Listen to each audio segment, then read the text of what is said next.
ndarja më parshme administrative ka qenë shumë më efektive se sa kjo që ne flasim. Tani, a do t'i qymë komuna ato, a do t'i qymë bashki, kjo është pak rëndësika. Por ditë të them këtë gjë, që qytetari Dajtit dikur shkonte dhe përplaseshe për problemet që kishte me kryetarin e komunës, dhe ai ishte i detyruar për ta zgjidhur ose për ta dëgjuar problemin, më fal të lutem. Çka ka pasur? Vetëm taksat ka pasur. Taksat janë hequr vetëm. Problemin dhe hallin e tij, duke qenë se ai do përbaleshe në zgjedhjet e ardhshme me këtë votues. Ne çfarë kemi bë? Kemi kriju disa mega bashki ku kryetari i bashkisë u pretendua që do t'i jepeshe një pushtet më i madh dhe një decentralizim më i madh i pushtetit vendor, dhe kemi përfunduar në më shumë shpenzime operative, që do të thotë më shumë shpenzime për paga, më shumë punësuar që nuk i shërbejnë qëllimit për t'i ofruar një shërbim qytetarit, dhe kemi përfunduar në më pak investime. Sot që ne flasim, gjysma e shpenzimeve kryesisht të bashkive në gjithë Shqipërinë shkon për shpenzime operative, i cili është 75% bashkë me pagat. Pikërisht pra, 75% shpenzime operative, e cila për çdo organizat në botë, çdo organizat qoftë publike apo private, nëse do të vinte një kompani auditimi, do vinte duar mbi kokë.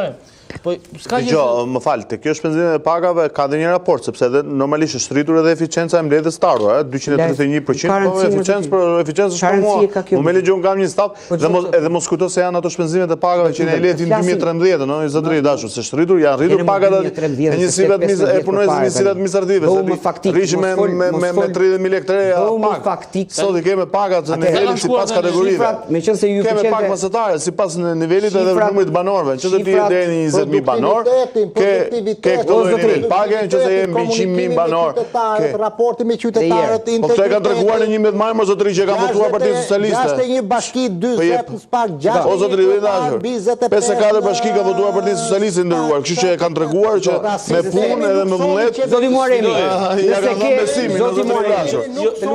Tani se nuk ta votojnë partinë tatë vllai opozitës, s'kam çat bëjon tani lutem. Falë profesor, tani falë profesor. Po tani kjo është, unë 54 bashki ka marrë, më zotëri, qatë aty më? 83 mandate ka marrë, që kërgoni? Besimi qytetarëve pa. Edhe qeverisë vendore edhe qendrore. Nëse ndërtojmë sistemin, arkitekturën e këtij shteti dhe arkitekturën e pushtetit dhe shtetit në një... Po, se kemi ndërtuar shtet, pra, kemi marrë nga bashki grot, kemi marrë nga bashki grot dhe sot i kemi sjellur në bashki më të forta dhe më eficiente në ndërtarë. Që do për shurmusin, hajde për shurmusin, bashkë vlla, u flejas me fol ty. Ti di shumë se jam shurmusin. Bashki 40 në spak, 61 kryetar, mbi 20 ku diun në spak. Po të marrim me përgjegjësi për çfarë bëjnë si e bën menaxhimin e fondeve. Marrim menaxhimin. Atë që me bashki të mëdha do kemi lidera më të mirë, me bashki më të mëdha. Jo më jam më të fuqishme, jo mos vendos fjalë që nuk i kam thënë. Nuk jam interesuar. Tani të lutem do bëjmë zhvillime mbi mua. Apo do të lejmë ty të plasim, ti gjithë ne dhe po të plasim ty. Po si një zyrë eksperti këtu lasë, do të vizë e si ekspert, a shodhëm nga ana politike gjë, tu në një maleta përfundoj. Në reformën e 2014, sot aktualisht kam eficiencë të ardhur, 231%, nivellet të ardhur ka qenë më i lartë në raport në 2013 në ka pasur këtë sistem më përpara reformës territoriale. Reforma apo se është paguar më shumë? Kemë shumë investime, kemë shumë investia, po si të rritet GDP-a, rritet me 300 milion që na lanë këta me investimet publike, apo rritet me 2 miliardë euro në investimet tona. Po kjo pra është për të lutem. Vetëm me pare tunë. Po mirë, atë mendon ti më zotëri dashur. Me skemat e Bashkisë Tiranë. Ne kërkojmë që kjo reformë territoriale son po leçi hyti debatit janë të tjerë ekspertë që po e vlerësojnë, por për mendimin tim, sot që se të kemi një reformë territoriale, reforma për mirë territoriale për mua ka të bëjë me eficiencë të burimeve njerëzore, të kapaciteteve që ka dhe të fuqizimit ekonomik për çdo bashki. Nëse sot unë kam përballë një bashki të fortë, nëse unë kam sot unë nuk kam probleme as me kanalizimet, nuk kam probleme as me rrugët, nuk kam probleme as me ujin, çdo muaj. Ti ke probleme. Jo ka probleme. Ke probleme. Si ke zgjidhur më zotri probleme. Sa zona urbane mbledh më zotri dashur. Sa zona urbane mëse. Si e përfaqësuesi i Partisë Demokratike. Sa zona urbane. Partisë Demokratike dhe më vjen. Sa zona urbane më le timon 2013. Mbaruat. Furnizimin e ujit. Sa ma lë? Sikur qytetet të u krijuan aty të erdhe ti. Të lutem. Merre ti edhe ndërtoje me buxhet që e morëm neve. Tu kanë qenë bashkitë në kolaps sistem shëndetësor, energjetik, infrastrukturor, borxhe merre ti dhe ndërtoje. Tani hajde për tani. Të vendosëm ty të bësh i bashki dhe të shohim si e bën. Ike që ditën e dytë nga dera. Po tani çfarë flasim tash e burr? Do flasim o zoti të mos flasim mbi absurdin, të mundohemi të kuptojmë me njëri tjetrin, të paktën çfarë i themi njëri tjetrit, dhe mos flasim në drejtime krejt kundërta. Ajo që po them është që reforma territoriale lidhet ngushësisht me administrimin e territorit, të gjithë të e kuptojnë. Por administrimi i territorit, sot që flasim, është një reformë që duhet të jap efektet e saj dhe për një kohë shumë të gjatë. Që do të thotë që vendimet që ne sot marrin lidhen me jetën e qytetarëve aty në Dajt, në Klojk apo kudo që ndodhen. Ne çfarë po prisni nga qytetarët? Ajo që po them unë është kjo.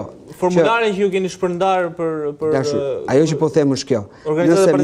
Nëse merr konsulencat sot të çdo lloj kompanie auditimi se si funksionon qoftë organizatat publike po qoftë organizatat private, është një absurd se si shpërndahen shpenzimet që administrojnë njësitë vendore. Që do të thotë që gati 70-75% shkojnë për shpenzime koherente dhe gati mbi gjysma për këto janë vetëm për shpenzime pagash.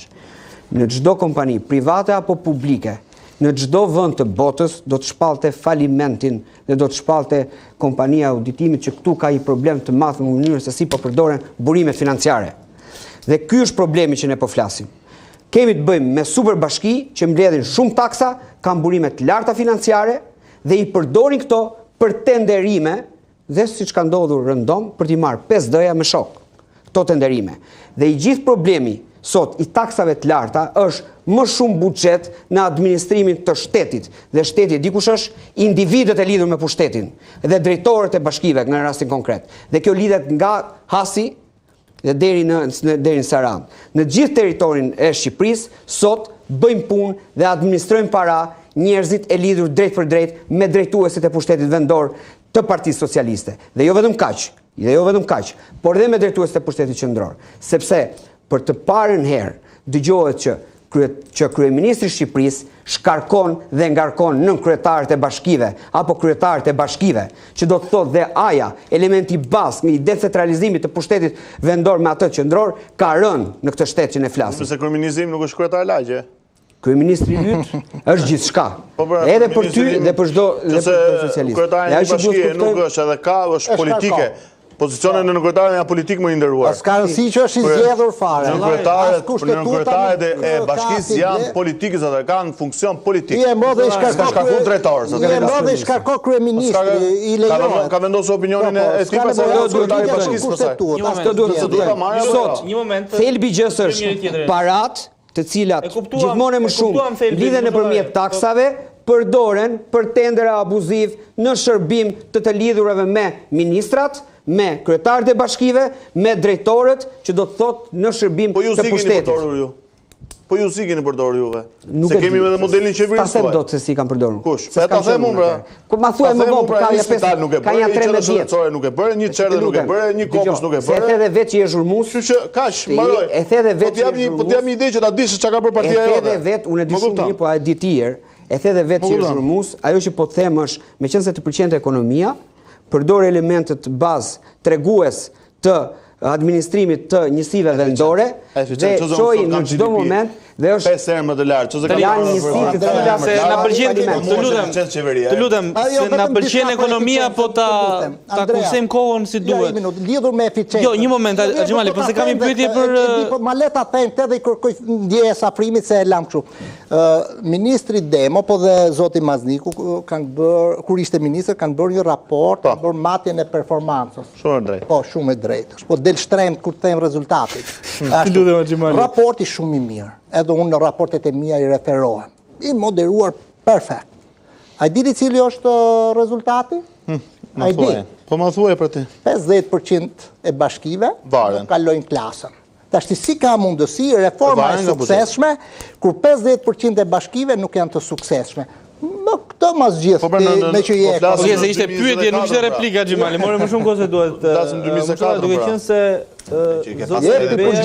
Solli rolin që duhet të ketë Partia Demokratike në këtë proces. Ju në këtë proces do jeni denoncues, do jeni spektator, do jeni njerëz që pastaj politikanë që pastaj do thoni nuk do bojkotoni, pra kush roli juaj në këtë proces? Çfarë keni vendosur që të ndërmerrni? Se unë mund të jap nga iniciativa e shpërndarë në përdegët e Partisë Demokratike. Atëherë, unë mund të jap e para mendimin tim personal, anëtari i kryesisë PD-s, që mendoj që Partia Demokratike ka detyrim moral të paraqesë një propozim të caktuar ndaj publikut, e cilin jam i bindur që do ta bëj. Patjetër që po konsultohet me të gjitha, të themi, palët e interesit, por përtek kësaj në gjithë territorin e Shqipërisë ka një konsultim që lidhet me degët e Partisë Demokratike dhe kuptohet domethënë me palët që ato me palët e interesit aty në zonat e caktuara, kështu që mendoj që Partia Demokratike ka detyrimin për të paraqitur një propozim publik. Pastaj secili nga propozimet do të kaloj, kjo lidhet shumë me vullnetin e majorancës. Nëse do të krijojë një reformë të qëndrueshme dhe një reformë të pranuara nga të dyja palët dhe patjetër dhe me bekimin e Bashkimit Evropian, por kam përshtypjen që kjo ka gjasa të pakta të ndodhë në opinionin tim personal. Zoti Krasniqi, si konfigurohet pushteti me këtë reformë që pritet të ndryshojë? E para edhe një herë t'i kthehemi sepse me gjithë respektin këtu shumica gjëra s'kishin lidhje me të gjërat për cilët po flasim dhe duhet flasim. Detyra kryesore e shtetit në një situatë tillë është parashikoj kush do jetë trendi i zhvillimit dhe kush do jetë interesi ekonomik i Shqipërisë në dekadat e ardhshme.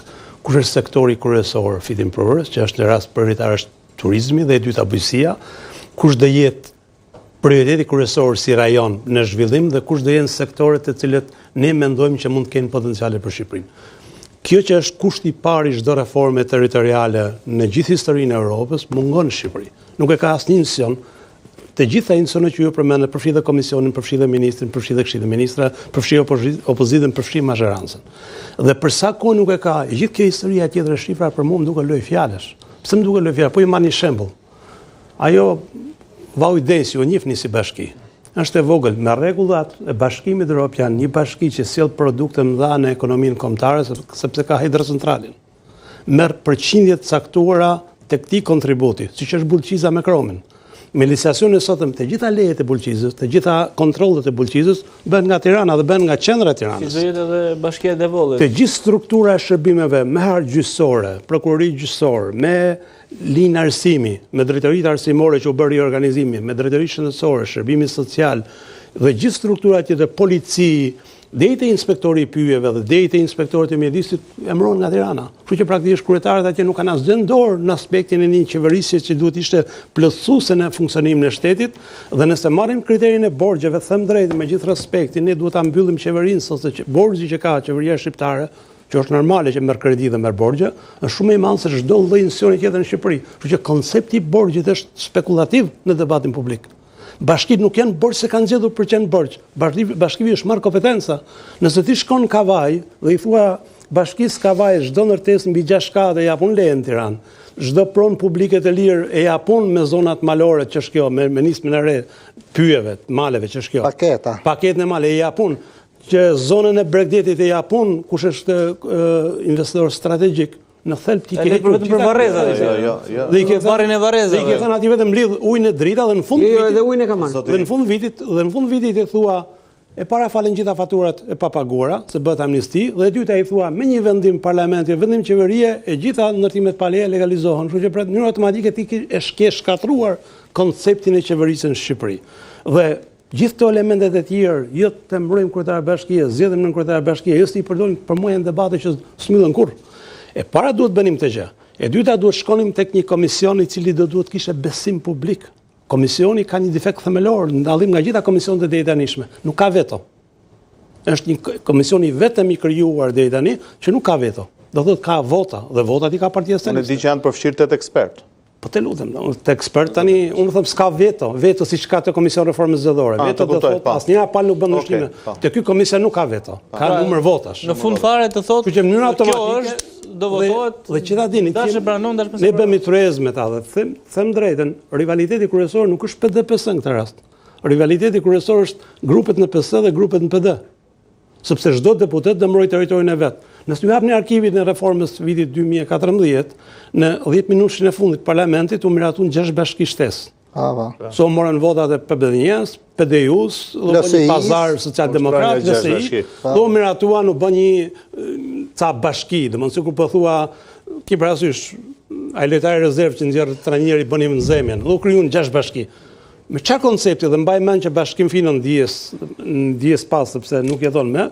Edhe ai u habi që ishte një nga arkitektët e reformës, sa tha s'ka sens kjo gjë, por partia me shumicë votash i mbylli këtë gjë.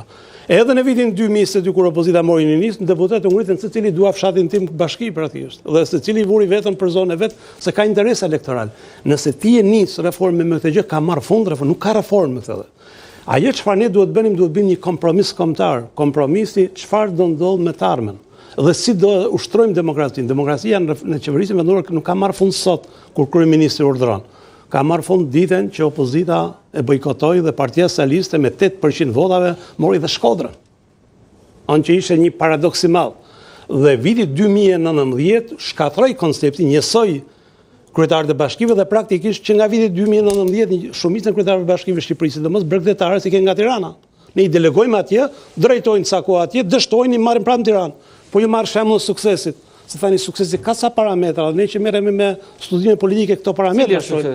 Tirana ka 5 bashki. Le që Tirana s'ka lidhje me Rogozhinën, është një absurditet që Rogozhinën kemi futur në Tiranë dhe ka lënë nga qarku i turrit për të në Tiranë. Po kryetari i Tiranës, kryetari i Kavajës, kryetari i Rogozhinës dhe kryetari i Vorës si kemi on Burgo ka ndalë nga Burgu.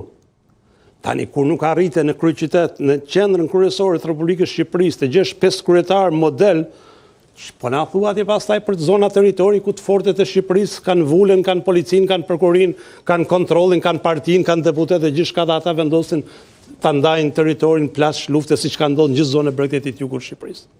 Dhe ky është problemi themelor, a duhet të bëjmë një reformë për ta bërë demokracinë më përfaqësuese, dhe demokracia përfaqësuese bëhet vetëm me një rregull. Le zgjidhet Këshilli Bashkiak nga qytetarët, le zgjidhet kryetari i bashkisë nga qytetarët, le zgjidhet njësia nga qytetarët. Dhe le të bijmë dakord që zgjedhja nga qytetarët, duke qenë pushteti vetëm i zgjedhur nga qytetarët, duhet të ketë votat. Se kryetari i bashkisë së Tiranës ka më shumë se 13 deputet vota në si kryetar dhe duhet japësh kompetencat 13 deputetëve.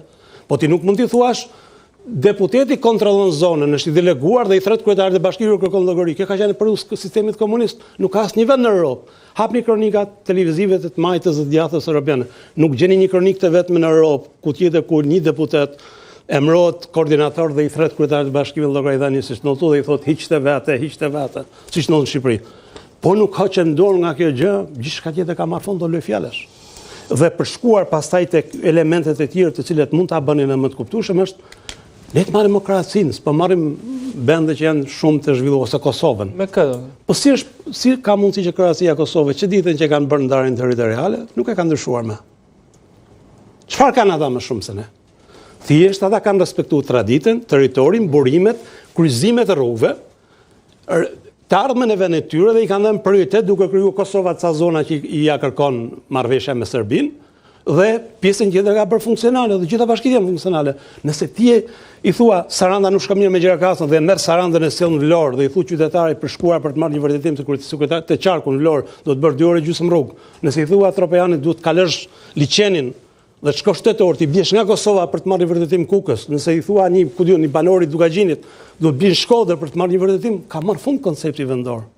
Ti praktikisht i ke detyruar qytetarët që me makinën e parë të largohen e shkojnë në qendrat e qyteteve. Ne po na ndodh fenomeni tjetër, nuk po na ndodh që po largohen gjithë oja shteti në Tiranë ose në qytet kryesor, po na ndodh që oligarkët e Tiranës po marrin gjithë territorin kontroll të territorit lokal. 14 investorë strategjik, 2 prej tyre kemi në burg për vrasje. Dhe janë investorë strategjik, dhe ata kanë marrë territor falas me 1 euro, falas nga qeveria shqiptare. Dhe madje është ofruar shërbimi i ujit. Gjithë Shqipëri, ne pa në Vlorë, gjithë Vlora nguri të protestoi për ujin që ja mori njëri prej tyre, u mbyll, ja mori ujin. Dhe u blen ata. U pa kur ishte projekti amerikan. Dini çfarë ndodhi në Vlorë kur erdhi ky grup i famshëm i familjes Trump. Kur ata paraqiten gjithë investimin, rezultoi që nuk ishte vetëm Bashkia e Vlorës, ishte po ashtu ishte Bashkia e Selenis, ishin territore të tjera dhe pastaj u ra shkurt. Si ta bëjmë ne që ti kemi të gjitha një adresë, mos marrim 4 këshilla bashkia, 4 mbledhje, 4 konsultime? Dhe u doli të ky propozimi. Hajde bëjmë një bashki të madhe dhe padje tani është shpikur dhe prefekti detar. Nëse keni dëgjuar. 2 prefekt do shtohen. 2 prefekt detar. Njëri kontroll nga Velipoja në Kudjun, Kavaj, tjetri nga Kapaja dhe Njuk, gjithë bregu prefekt detar. Akoma në diskutim është, në diskutim. Nuk e gjenë më në gjitha teoritë politike, nuk e gjenë do të një eksperiment tillë. Dhe nga një tjetër problem... Kush është vendi tjetër që ka një prefekt detar? Historinë e Europës nuk ka ndodhur ndonjëherë. Ne kemi pas përfaqësues ekzekutiv në raste të jashtëzakonshme për një ngjarje të jashtëzakonshme ose për një territor të jashtëzakonshëm. Po mund të dalim mbrapa për shembull për të pasur një prefekt të maleve, prefekt të lumeve. Varet kur marrojnë me detin. Si perëndit dikur. Kur të marrojnë me detin do i kthen maleve. Kur marrojnë me detin do i kthen maleve. Por ideja është që ta bësh dhe Greqinë e lashtë. Andrea, për çem pak serioz edhe për publikun. Ti ke në parlament reformën zgjedhore, ke në parlament ligjin për prefektin, kemë parlament organizimin e sistemit arsimor dhe gjitha ndërkohë po bën reformën territoriale. Ti duhet bëj reformën territoriale dhe pastaj duhet i bëj të gjitha këto tjerat. Se ti praktikisht e ke ndërtu, pas do të komplet i ke ndar kompetenca, përgjegjësi dhe fushën e veprimit. Kurse ke historia pastaj çfarë mund bën pushteti vendor. Pushteti vendor në Shqipëri, dini çfarë bën pushteti vendor? Pushteti vendor i thirrën kryetarët e bashkimit dhe i thonë, qendrën e qytetit do marr filan kompani dhe qeveria i ka ndërtuar gjitha qendrat e qytetit. Personalisht nuk isha gjitha gabim, sa gjëra e bërë mirë. Unë isha tani një qytet, po themi nga veriu, qendra ishte fantastike. Nuk ishte njëri gjallë aty, asnjë shërbim publik. Po qendra ishte, spitali ishte i madh, por nuk isha si doktor. Ishte marrëveshje që çdo smur do shkon në Gjakov. Ishte Kukës. Nuk ka se s'dua të merrem me zonën sepse mund ta njerëzit e vuajnë ata që jetojnë atje dhe nuk dua të bëhem pesimist, po dua të them që territoria është aq i vogël sa ti mund ta zgjidhësh për 5 minuta. Domthonë se si mund të zgjidhe. Problemi është a keti një koncept për ta ndarë përgjegjësinë dhe për shkuar te një zgjidhje më afatgjatë. Unë nuk mendoj që këtë rast është efekti elektoral. Se elektoral nuk po lëviz gjë. Nëse opozita do ishte konkurruese, do ishte efekt elektoral. Po me këtë opozitë është mbyllur marrëveshja. Domthonë pazari sa arrin kufiri i opozitën në përfaqësim. S'ka nevojë për marrëveshjen kuptimin. Por ajo çfarë unë po shoh është një lloj marrje peng nga grupet e interesit, e organit vendimmarrës dhe i diktimi i tyre se si e dua Shqipërinë në mënyrë që investimet e tyre të jenë në dispozicion dhe gjithë territori dhe gjithë koncepti i reformës deri tani me çfarë unë shoh është koncept pikmarrje i një grupi të caktuar që ka interese ekonomike që pasi kanë mbyll gjithë hapësirat publike të Tiranës